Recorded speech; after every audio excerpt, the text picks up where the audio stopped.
जय श्रीकृष्ण. आपण हा video Gita Olympiad 2025 यासाठी बनवते. तसं वास्तविक पाहता गीतेचं जर महत्त्व बघितलं तर आपल्याला श्री आद्य शंकराचार्यांनी सांगितलेलेच आहे.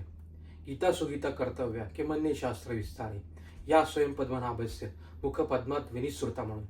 म्हणजे की गीता ही जी सांगितलेली भगवंतांनी सांगितलेली ती गीता गाणं हे आपलं कर्तव्य आहे आणि सगळ्या शास्त्रांचं सार त्याच्यामध्ये सांगितलेलं आहे.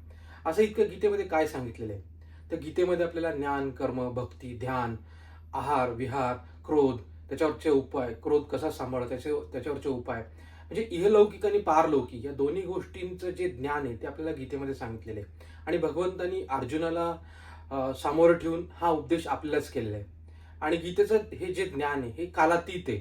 म्हणजे आज सुद्धा आपण जर 5,000 वर्षानंतर सुद्धा आपण बघू शकतो की गीता ही आपल्याला मार्गदर्शक ठरू शकते. त्याचबरोबर सगळ्यात महत्त्वाचं गीतेचं तत्वज्ञान म्हणजे की गीता ही आपल्याला पलायन करायला सांगत नाही, कारण की ती गीता मुळात रणांगणावर सांगितलेली आहे. तिथे संघर्ष असतो आणि हा संघर्ष आपल्याला आपल्या वैयक्तिक सामाजिक कौटुंबिक अशा वेगवेगळ्या पद्धतीचा संघर्ष असतो आणि या अशा संघर्षामध्ये गीता आपल्याला मार्गदर्शन करते. म्हणजे ही गीता कालातीत आहे, सगळ्या गोष्टींचा समग्र गोष्टींचा आपला विचार करणारी, आपल्याला मार्गदर्शन करणारी. पण ही गीता आपल्याला मार्गदर्शक केव्हा बनू शकते की जेव्हा आपण अर्जुनाच्या भूमिकेत जातो तेव्हा. अर्जुननी काय सांगितलेलं आहे दुसऱ्या अध्यायामध्ये की कार्पण्य दोषो पहतो स्वभावा पृच्छामि त्वाम धर्म सम्मूढ चेता या श्रेयस ब्रूहि तन्मे शिष्यस्तेहम शादिमाम त्वाम प्रपन्नम.